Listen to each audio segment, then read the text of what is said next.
تو دینے کے بعد اللہ سبحانہ و تعالیٰ کے فرشتوں سے کہتے ہیں کہ یہ جو تمہیں عذاب دیا جا رہا ہے نا موت تک، ایک تو یہ عذاب ہے، لیکن جب موت کے بعد اٹھایا جائے گا اللہ سبحانہ و تعالیٰ کے سامنے پیش ہوگا، تو اب اس کے بعد یہ جو تجھے آگ دکھائی جا رہی ہے اس آگ میں تجھے ہمیشہ کے لیے ڈال دیا جائے گا۔ ادخلوا آل فرعون اشد العذاب۔ اب یہاں پہ موت کے بعد کی جو زندگی ہے، فرمایا کہ قبر کو ایک گھڑا مت سمجھو، قبر کو ایک گھڑا مت سمجھو، قبر یا تو جنت کے باغوں میں سے ایک باغ ہے یا جہنم کے گھڑوں میں سے ایک گھڑا ہے۔ قبر جنت کے باغوں میں سے ایک باغ ہے یا جہنم کے گھڑوں میں سے ایک گڑھا ہے۔ فرمایا منافق آدمی، حضور فرماتے تھے کہ منافق آدمی جس وقت آپ صلی اللہ علیہ وسلم کو قبر میں لایا جائے گا، آپ صلی اللہ علیہ وسلم پیش کیے جائیں گے اور اس سے پوچھا جائے گا بتا تیرا اس محمد رسول اللہ صلی اللہ علیہ وسلم کے بارے میں کیا خیال ہے؟ تو منافق آدمی، دو دل آدمی، اللہ سبحانہ و تعالیٰ سے بھاگنے والا آدمی کیا کہے گا؟ لا ادری، میں سنا کرتا تھا دنیا میں کہ ایک اللہ کے رسول ہیں اور محمد رسول اللہ ان کا نام ہے، لیکن لا ادری میں نہیں جانتا کہ وہ کون تھے، نام سنتا تھا لیکن سمجھ نہیں رکھتا کہ وہ کون تھے۔ تو میں کیا یہ دنیا میں اللہ سے دوری، دنیا میں اللہ سبحانہ و تعالیٰ کو چھوڑنا۔ آج کیا ہے؟ دنیا میں نام جانتا ہے محمد صلی اللہ کے رسول ہیں، دنیا میں نام جانتا ہے پیغمبر محمد رسول اللہ ہے، سب سے آخری نبی ہے محمد رسول اللہ ہے۔ کس سے سنا؟ میں نے بولا، آپ نے بولا، دوسرے نے بولا، تیسرے نے بات تو سن لی لیکن ایمان نہ جمع، عمل پہ نہ آیا، عمل پہ نہ آنے کی وجہ سے اللہ اکبر اللہ اکبر، یعنی غیروں کی طرز زندگی اس کی زندگی پہ رہی، غیروں کی طرز زندگی اس کی زندگی پہ رہی اور اس نے ہمیشہ اللہ سے دھوکہ دیا، ہمیشہ اللہ سے دوری رہی۔ تو اللہ یہ کہے گا لا ادری میں نہیں جانتا، میں کچھ سنتا تھا لیکن معلوم نہیں کہ یہ کون ہے۔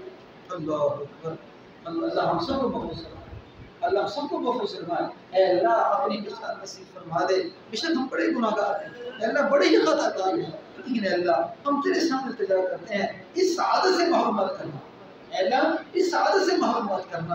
اے اللہ اگر یہ سعادتیں ہم سے چھوٹ گئی تو ہماری دنیا کی ساری زندگی بیکار ہے۔ اگر یہ سعادتیں چھوٹ گئی کہ کل ہم اللہ سبحانہ و تعالیٰ کے رسول سامنے کھڑے ہیں اور ہم پہچاننے سے انکار کر دیں اور ہمیں معلوم نہ ہو، اس سے بڑی بدبختی کیا ہو سکتی ہے؟ اللہ ہمیں محفوظ کرے، اللہ سے ہمیشہ مانگے اے اللہ ہمیں بدبختوں کو میرے شمار کر، اے اللہ ہمارے گناہ ضرور ہم اقرار کرتے ہیں لیکن اللہ تجھ سے معافی چاہتے ہیں، اللہ تو مجھے معاف کر دے، اے اللہ تو ہمیں معاف کر دے۔ تو پیغمبر کی صفت ہے رجوع کرنا، پیغمبر کی صفت ہے رجوع، گناہ ہو تو رجوع کرنا، اللہ میں غلط کر چکا ہوں، اللہ تو مجھے معاف کر دے۔ تو اب کیا ہوا کہ یہ انسان انکار کر دے گا، کہے گا لا ادری میں نہیں جانتا یہ پیغمبر کون ہے، محمد صلی اللہ کون ہے۔ اور میں حضور صلی اللہ علیہ وسلم ایک دفعہ بنی نجار کی قبروں سے گزرے، تو جیسے بنی نجار کی قبروں سے گزرے تو آپ نے فوراً قبروں سے ہٹے، اور ہٹنے کے بعد کیا ہوا؟ صحابہ کرام کو فرمانے لگے کہ کہنے لگے دیکھو بنی نجار کی قبروں پہ عذاب ہو رہا ہے۔ یہ وہ قبیلہ تھا جو حضور صلی اللہ علیہ وسلم سے پہلے گزرا، میں اس قبیلے کے لوگوں پہ اللہ کا عذاب آ رہا ہے۔ تو آپ نے کیا فرمایا؟ آپ وہاں سے گزرے اور گزرنے کے بعد فرمایا اے صحابہ عذاب قبر سے اللہ کی پناہ مانگو، اے صحابہ عذاب قبر سے اللہ کی پناہ مانگو، جو میں دیکھتا ہوں اگر تم کو دیکھنا شروع کر دو تو تم مردوں کو دفنانا چھوڑ دو گے۔ اللہ کیا فرمایا کہ جو میں دیکھتا ہوں اگر تم دیکھنا شروع کر دو تو کیا کرو؟ تم اپنے مردوں کو دفنانا چھوڑ دو گے۔ یعنی آپ صلی اللہ علیہ وسلم کو تو جنت کی سیر کروائیں گے، آپ صلی اللہ علیہ وسلم کو احوال بتائیں گے، تو بتانے کے بعد آپ صلی اللہ علیہ وسلم کا مشاہدہ ہے، ایک نبی کا مشاہدہ ہوتا ہے اور امتی کا نبی کے پیچھے چلنا ہوتا ہے۔ جو انسان مشاہدہ کر لیتا ہے وہ اپنی آنکھ سے دیکھ لیتا ہے، اور جو مشاہدہ نہیں کرتا وہ نبی کی زبان پہ یقین کرتا ہے۔ جیسے ابراہیم علیہ السلام نے مشاہدہ کیا، اللہ مردوں کو کیسے زندہ کرے گا؟ تو اللہ نے کہا پھر تو یقین نہیں کرتا؟ میں یقین تو کرتا ہوں لیکن اپنی آنکھ سے دیکھنا چاہتا ہوں۔ اللہ یقین تو کرتا ہوں، ایسے آئے نا اس قال ابراہیم ربی ارینی کیف قال اولم تؤمن، کیا ابراہیم تجھے یقین نہیں ہے؟ میں قال اولم تؤمن قال بلا ولکن یقین نہ کرنی، اللہ کیسے یقین نہیں ہو سکتا؟ آپ نے مجھے پیدا کیا، آپ نے مجھے نبی بنایا، لیکن میں اپنے دل کو اطمینان کرانا چاہتا ہوں اور پھر لوگوں کے سامنے اس بات کو ظاہر کرنا چاہتا ہوں کہ اللہ مردوں کو کیسے زندہ کریں گے۔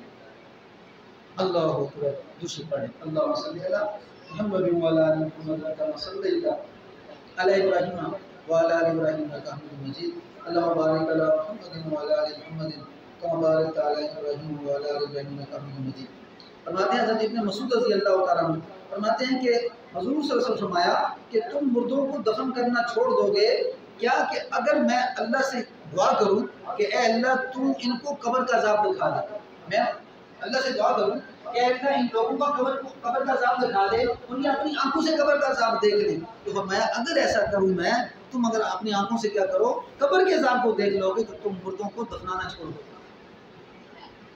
اللہ اکبر اللہ اکبر۔ میں حضرت عائشہ رضی اللہ تعالیٰ عنہ فرماتی ہیں کہ ایک دفعہ کیا ہوا کہ آپ صلی اللہ علیہ وسلم دوپہر کے وقت باہر نکلے اور ہم نہیں جانتے تھے کہ آپ صلی اللہ علیہ وسلم کیا کہنا چاہتے ہیں۔ آپ نے بلند آواز سے فرمایا اے لوگو اگر تم جان لو جو میں جانتا ہوں تو تم زیادہ رو گے اور کم ہنسو گے۔ کیا فرمایا؟ دوپہر کا وقت ہے، آپ صلی اللہ علیہ وسلم باہر نکلے ہیں، نکلنے کے بعد اعلان کیا کرتے ہیں لوگو دیکھو قبر کے بارے میں جو میں جانتا ہوں تم نہیں جانتے، اگر میں تمہارے اوپر ظاہر کر دوں تو تم ہنسنا کم کر دو، بہت زیادہ رونا شروع کر دو۔ فرمایا کہ قبر کے عذاب کو جنات کے علاوہ اور انسان کے علاوہ ہر چیز سنتی ہے۔ قبر کے عذاب کو جنات کے علاوہ اور انسان کے علاوہ ہر چیز سنتی ہے۔ جیسے اس کو قبر کا عذاب ہوتا ہے تو پرندوں کو اور اسی طرح جو جانور ہیں حیوان ہیں ان کو قبر کے ان لوگوں کی آواز آتی ہے اور پھر ان کو دیکھتے ہیں، ان کا مشاہدہ کرتے ہیں۔ فرمایا کہ آپ صلی اللہ علیہ وسلم کیا کرتے ہمیشہ اس بات کی پناہ مانگتے اور دعا کیا کرتے اللہم انی اعوذ بک من عذاب القبر وفتنۃ الدجال وفتنۃ المسیح الدجال ومن فتنۃ المحیا والممات۔ اے اللہ میں قبر کے عذاب سے تیری پناہ مانگتا ہوں اور مسیح دجال یعنی حضور عیسی علیہ السلام کے دور میں جب دجال آئے گا تو اللہ میں تیری پناہ مانگتا ہوں کہ اے اللہ کہیں میں اس فتنے میں نہ پھنسوں۔ جیسے انسان موت کے بعد قبر میں رکھا جائے گا تو پناہ مانگنے کیا مقصود ہے؟ اگر ہم اللہ کی پناہ میں آ چکے، اللہ کی پناہ میں آ چکے، اللہ کی حفاظت میں آ چکے تو دنیا کی کوئی چیز تکلیف نہیں دے سکتی۔ اور آپ سے کیا دعا فرماتے؟ میں اللہ میں عذاب قبر سے تیری پناہ مانگتا ہوں۔